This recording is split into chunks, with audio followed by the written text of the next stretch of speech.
What's up, everybody? It's your favorite long-awaited reviews, favorite nerd, and today we are looking at Takara Tomy Masterpiece Laserwave. I got to keep track of Takara's third-party names for their products now. He is in alt mode here, as you see. I know a lot of people have been looking forward to my thoughts on this guy, and we're going to get into it. It's fairly in-depth. He comes with a fair amount of accessories.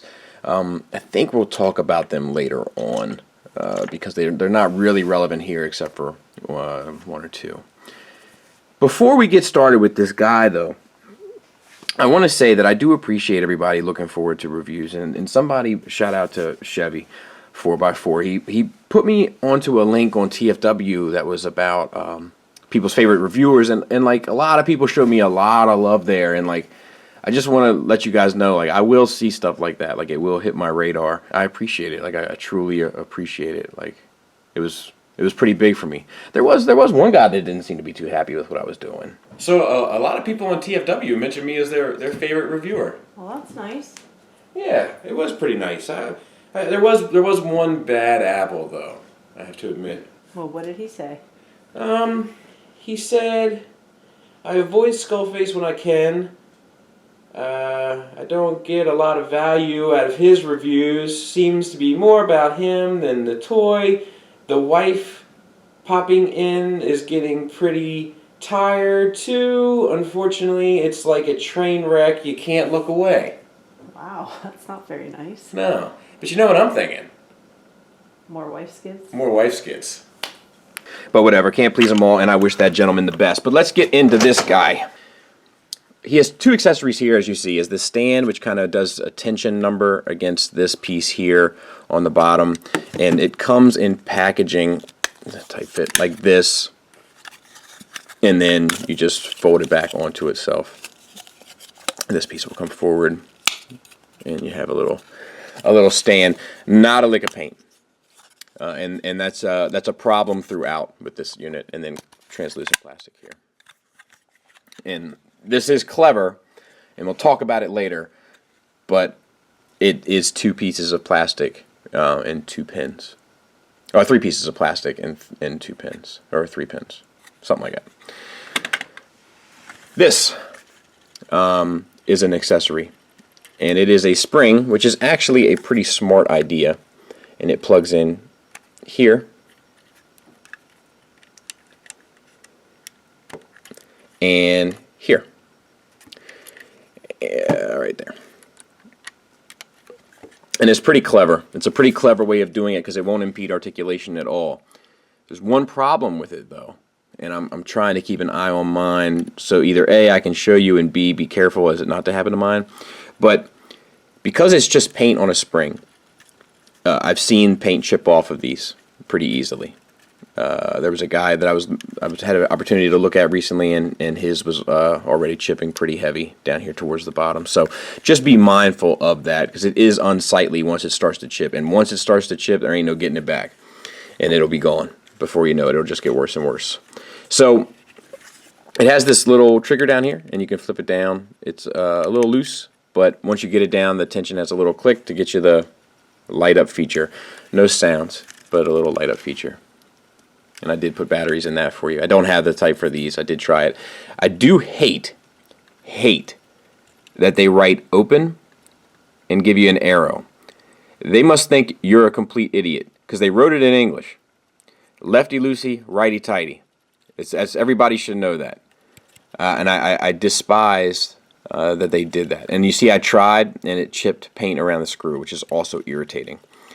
But I don't like that. If you guys ever watch any of my, they did it there too on that one. It says open right there. If you ever watch any of my Play Arts Kai reviews, they do a great job of hiding stuff like that. Even like, you know, there's always like the information, like the company information and stuff on a toy, and they hide it like on the weapons and little clever places. That's I don't like that. And this piece here on mine is having a hard time staying in. But it's not terrible, just pointing it out, this piece here. And then that is unsightly, right? Not the worst thing in the world, but unsightly. And I don't like this at all. This looks unfinished to me. This, and I mean, I'm sure people will say it's a nitpick, and that's fine. It's definitely up to you, but it does look like there's a step missing here, I feel like. Not a big deal for me because he'll never be in this mode. but it is irritating. And let's see, trigger. Now I'm not sure because I don't have the other thing in there, but I wish it lit up the front of his chest when you squeeze the trigger. That would have been cool. Translucent plastic here for the sight, which is nicely done. And then the grays and purples all look appropriate. However, very little paint. And that's a bummer. And we're going to talk about that later on. But like, they use like a shiny plastic to make it look like it has paint, and it doesn't. All the purple is purple plastic. And that's one thing of all my critiques of the Masterpiece stuff recently, like the tracks in the Ironhide. That's one thing I've been pointing out that they've been knocking out of the park is their paint. And then here they were like, man, let's kind of get the design right and let the paint go. Pretty frustrating. But yeah, that's him. The gray paint here looks good. Let's see if there's any other. This is die cast here, and then that's painted, and that looks nice. Doesn't quite match this purple 100%, but that it would have been nice if it was this color purple. If they would have painted it this color purple, sheesh. Shoulda, woulda, coulda though. And then this isn't painted either. Translucent plastic in there for the glowing effect, which does reflect the light very well. Yeah. Pew pew. Before we get started, I do want to point out two things I forgot to mention. You can put that down and then click it, and then it causes that to blink. And it goes on and on for a while, and then to stop it, you can just do that. Or I think it does eventually stop, but whatever. And then for this little stand here, you know, you can have it going any which way you want. You know, there's no right or wrong way. It's the same tension, it's the same design, you know, as far as what's sliding into what. So it's kind of up to you. All right, let's transform him. Flip.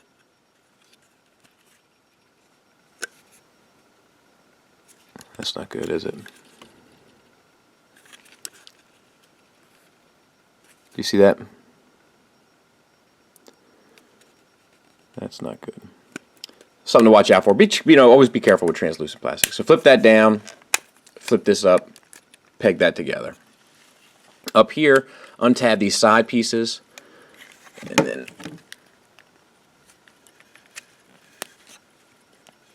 bring them up. That's a tight joint for mine. There. And then untab the arms. And make sure this is all nice and flush, and then hopefully you can see this. Bring this down, and that's his backpack. No problem. For this, you want to untab these pieces here from the bottom. Major stress marks on both of mine. Untab these. We'll take a look at them a bit later. And then untab these. And then this transformation is pretty cool. So let me try to get oriented. There's a lot to do here, and doing it on camera is a little tricky. Flip these out, that whole piece. Bring the foot around. This is die cast here, once again, and that paint on that die cast would have looked good throughout the figure. And then line this up so that this piece here tabs in at the bottom. Turn this around. That tab there goes into that slot there.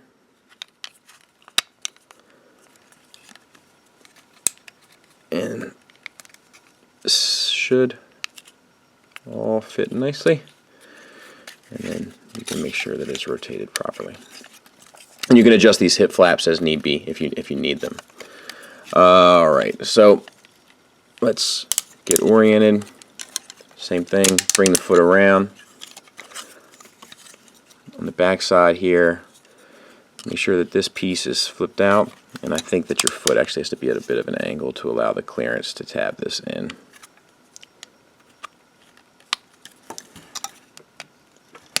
Same thing. And then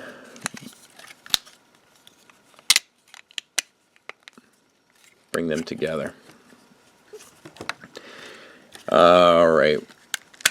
Open up the what you call here, like the little waist bit, and bring that down to hide the trigger. And then I think that I thought that went all the way in, but maybe it doesn't. And then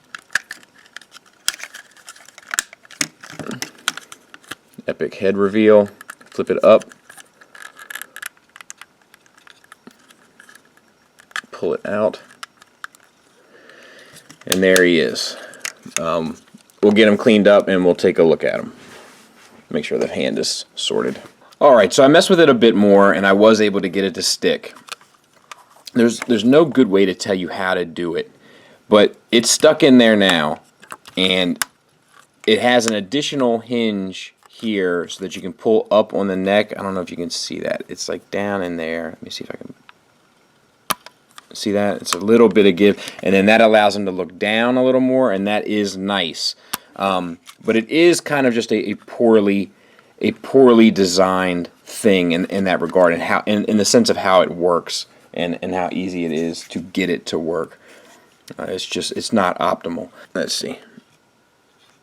There, and that is beautiful. I wish it. I mean, you got AAA batteries in this thing, and you're supposed to have the watch batteries in. It'd be nice if it just lit up the face, you know. But it does look good when it's all lit up. It is really well done light piping for what it's worth. So, all right. Look, I don't hate this thing, okay, but I have a lot of issues with it. It is my favorite masterpiece by this new company. So let me get that out of the way before people think I'm hating on this thing, because I don't hate it. But it does have a lot of issues. So here on the back, this is supposed to tab in. It doesn't. There is a workaround for it. You put this piece on, which is clever, and it all kind of slides in, and you kind of got to really work it up in there, and then you should be able to tab it together if you get it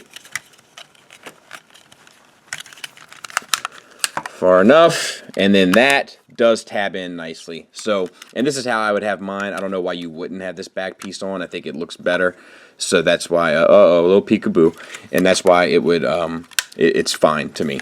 This here,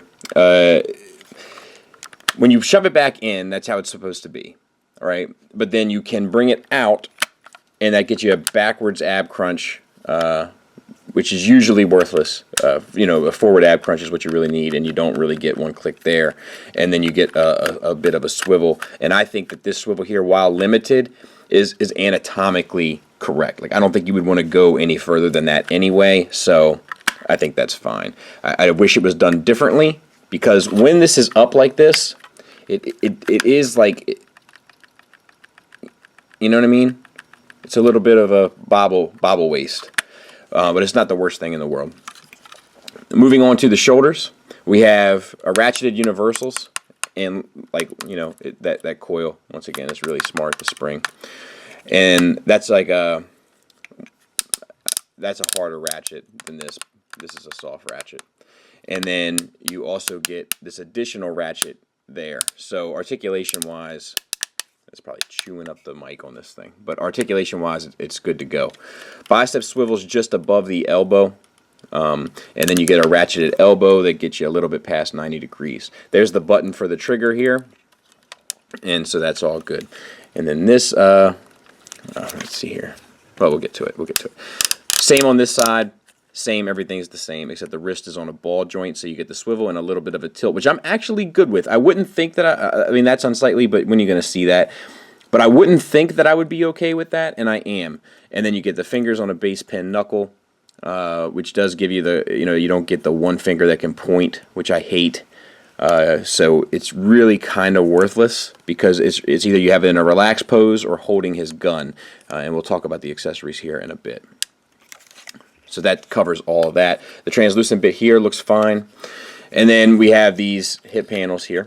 You can rotate those all up. They're on a hinge. To universals, which aren't the best either. They're just not toleranced extremely well. They're a little on the loose side. So, like you see, like as I'm going to mess with them, it's a little bit messy. But he does hold the pose, you know. But you do reach a breaking point where you lose it. So not the worst, but certainly not the best. Thigh swivels built into the bottom of the universal, and that's all fine. These colors here don't match. I'm not sure they're supposed to be quite honest. You get out to here on somewhat of friction, and then you get a ratcheted forward and backward movement. This prevents it from going any further back. I'll be honest, I do wish those colors match, though, the more I look at them. Knee ratchets get you less than 90 degrees on a single joint. Ankle tilt, one click pretty much, and one click forward, which I think is enough, to be honest with you. And then rocker to there on these little feet. And that. We'll talk about aesthetics and all that stuff. That paint does look great. We'll talk about aesthetics and all that stuff as we move forward, but I do want to take a minute and talk about accessories. So he comes with additional hands. He comes with the saluting hand, and then that's it for this side. Well, and then a translucent one if you want to go that route. I don't like it. I hate to be this guy, man, but I got to be honest, right? Like, I don't like it. I wish that these were articulated where you could do this.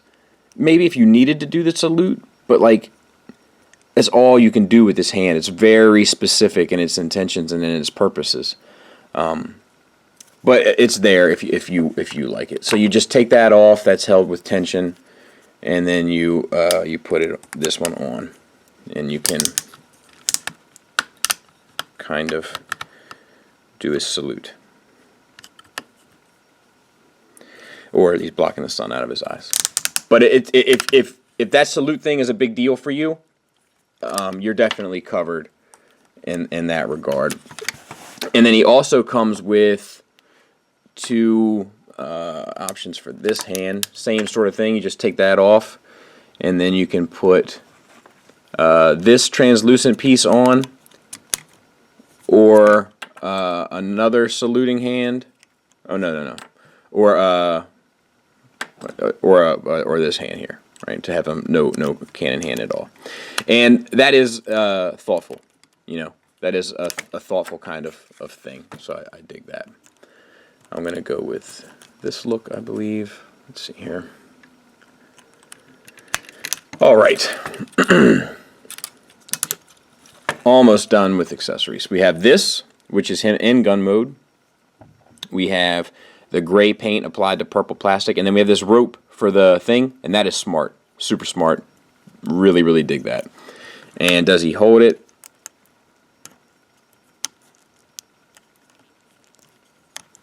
Like a champ. So no problems there. Same sort of thing where it tabs in, and then you squeeze the fingers around it.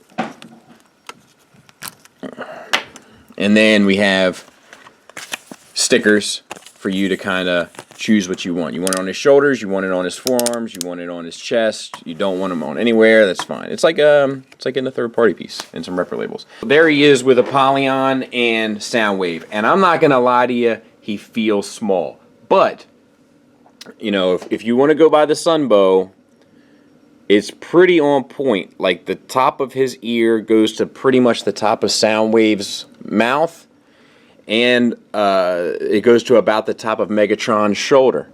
So it's pretty on point. I think it's just none of us imagined him to actually be this small in our minds, but it's fairly accurate.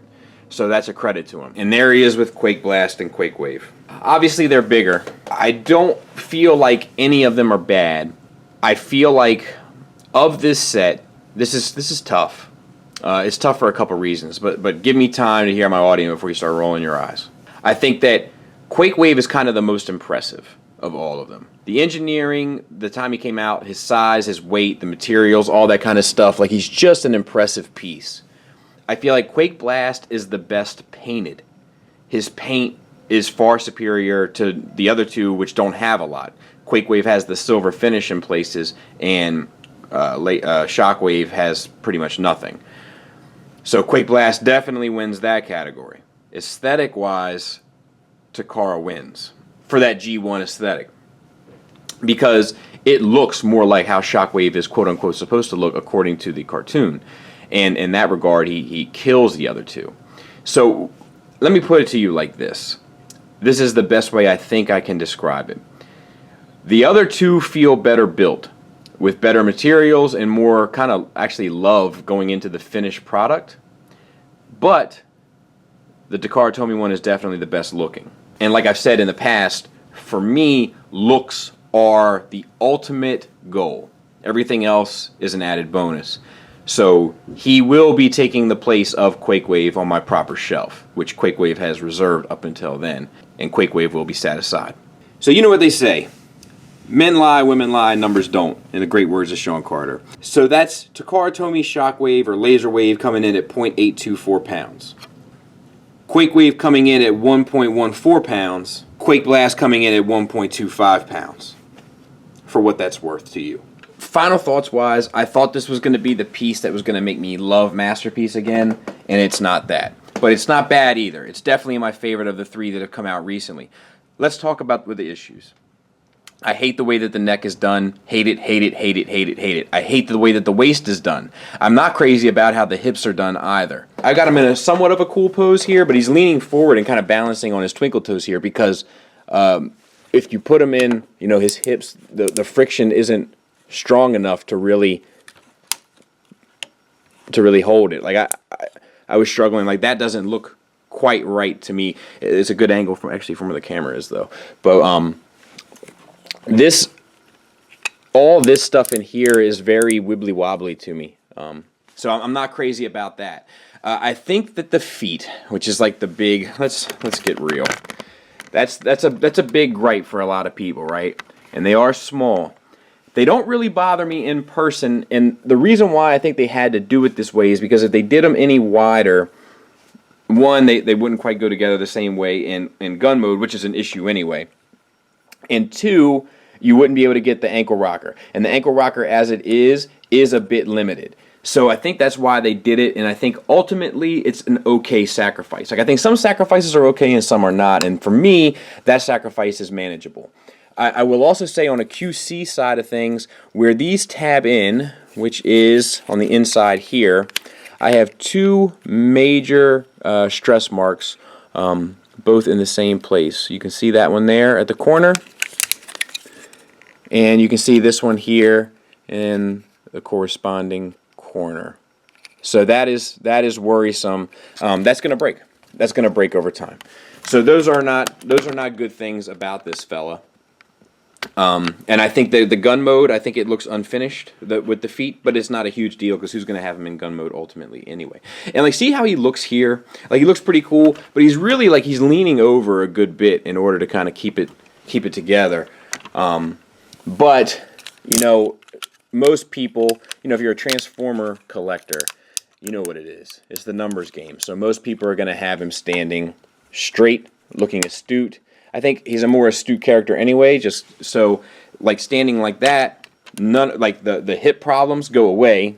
You insert the waist problem goes away, and all of those problems go away. And that's fine, but it shouldn't be an issue to begin with. My other complaint is paint. Like they've been knocking their paint out of the park, and this just doesn't have that same type of love. People have been complaining about the hollowness in the legs. It doesn't bother me. You got the weight of the die-cast feet, so it doesn't feel empty when you hold it, you know, so that's okay with me. But I would have liked, if they would have had that purple finish on this, it would have really been breathtaking.